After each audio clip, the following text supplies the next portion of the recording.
오늘 공부할 기업은 스페이스X의 대항마로 꼽히는 로켓랩입니다. 이번 영상의 목차입니다. 회사의 역사를 먼저 설명드리겠습니다. 2006년 뉴질랜드 출신 피터 백은 로켓랩을 창업했습니다. 2009년 남반구 최초의 상업개발 로켓 아테아1을 발사합니다. 그리고 2013년 더 많은 투자 기회와 미국 정부와의 협력을 위해 본사를 미국으로 이전합니다. 2018년 소형 로켓 일렉트론의 발사가 성공합니다. 2020년 위성버스 포톤이 성공적으로 궤도에 안착했습니다. 2021년 로켓랩은 티커 RKLB로 나스닥에 상장했습니다. 2023년 이전에 회수했던 일렉트론 로켓의 엔진을 재사용한 발사가 성공하면서 로켓 재사용 전략에 초록불이 켜졌습니다. 그리고 2025년 하반기에 중형 로켓 뉴트론의 발사가 예정되어 있습니다. 로켓랩을 한 줄로 설명하면 위성 등의 우주 시스템을 설계 및 제조하고 위성을 실은 로켓을 제조 및 발사하는 종합 우주기술 기업입니다. 회사 CEO는 창립자인 피터 백이 맡고 있습니다. 그는 어렸을 때부터 로켓에 관심이 많았습니다.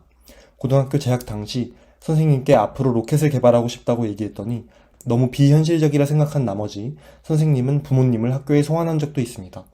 고등학교 졸업 후 그는 대학교에 진학하지 않았습니다. 대신 가전회사에서 엔지니어로서 경력을 시작했고 회사 작업실에서 로켓 실험을 진행했습니다. 2006년 로켓랩을 설립하고 2013년부터 지금까지 회사의 CEO를 맡고 있습니다. 이제 로켓랩의 주요 사업에 대해 설명드리겠습니다. 주요 사업은 로켓 발사와 우주선 제조 두 가지로 나뉩니다.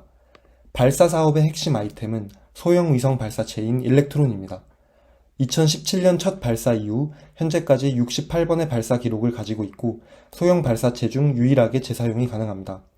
올해 하반기에는 그보다 더 큰 중형 위성 발사체 뉴트론의 첫 발사가 예정되어 있습니다. 이 역시 재사용이 가능할 예정입니다. 참고로 소형, 중형의 차이는 로켓이 실을 수 있는 페이로드의 무게입니다. 페이로드는 위성이나 탐사선 같이 로켓이 우주로 보내고자 하는 실제 내용물입니다.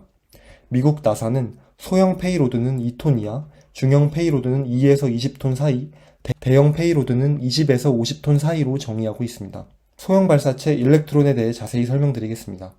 높이 18m, 직경 1.2m의 작은 로켓이고 지구 저궤도까지 300kg의 페이로드를 실을 수 있습니다.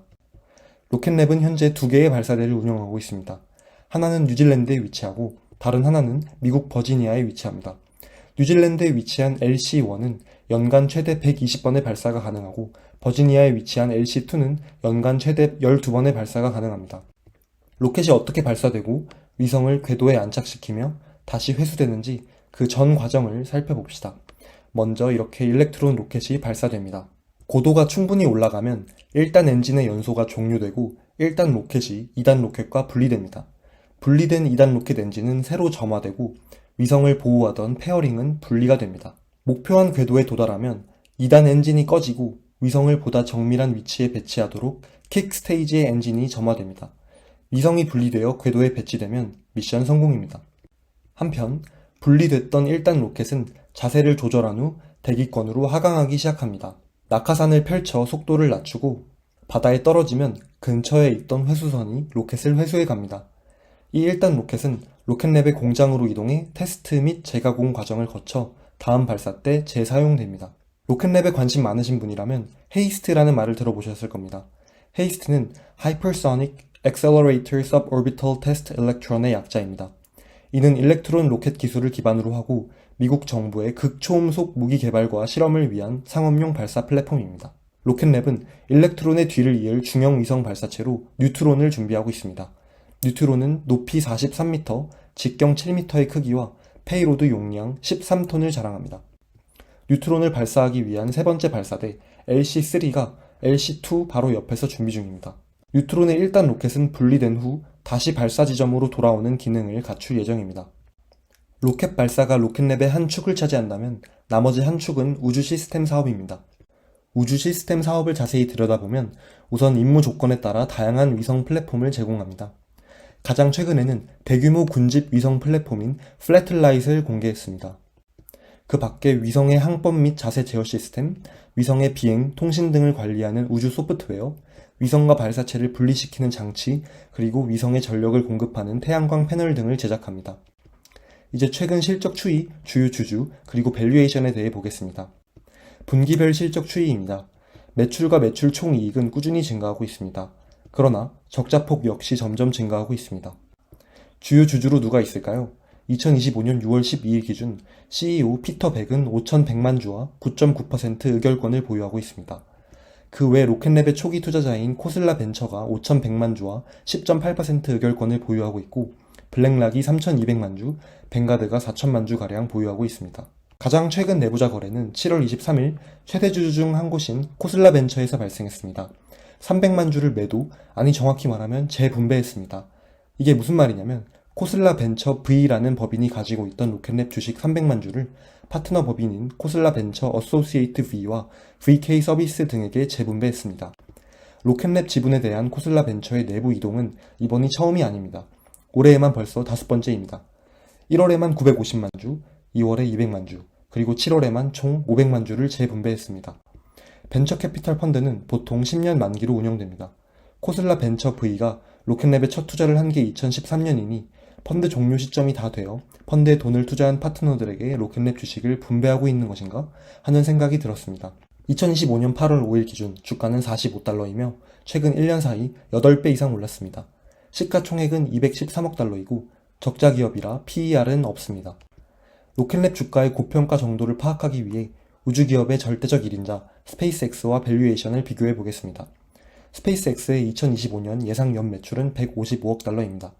최근 블룸버그 기사에 따르면 스페이스X의 시가총액은 4천억 달러라고 하니 스페이스X의 PSR은 25.8이 나옵니다.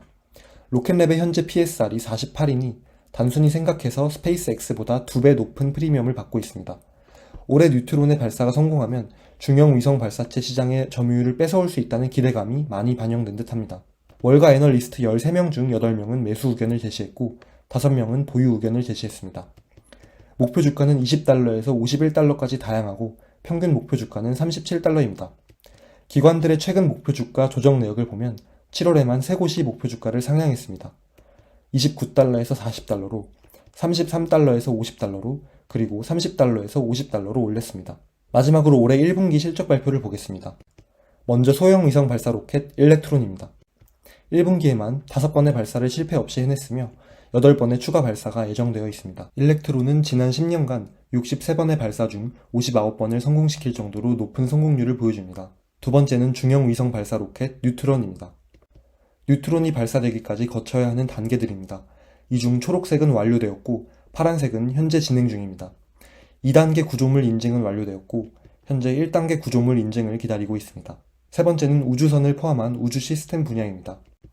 바르다 스페이스 인더스트리는 무중력 환경에서의 약물 제조를 목표로 하는 기업인데 로켓랩은 이 회사에 파이오니어 위성 플랫폼을 제공했고 현재 3번째 파이오니어 우주선이 성공적으로 작동 중이라고 합니다.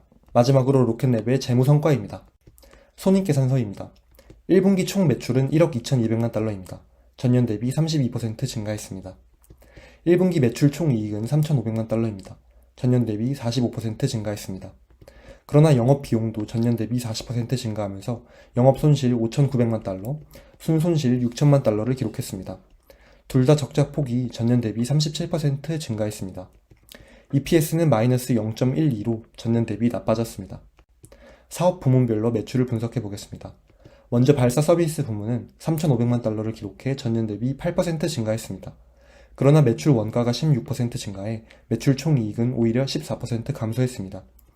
우주 시스템 부문은 8,700만 달러의 매출을 기록해 전년 대비 45% 증가했습니다. 매출 원가도 33% 증가했지만 매출 총이익은 78%나 증가했습니다. 1분기 로켓랩의 성장 엔진은 우주 시스템 부문으로 보입니다. 재무상태표를 보겠습니다. 총 자산은 12억 5천만 달러입니다. 부채는 8억 2천만 달러입니다.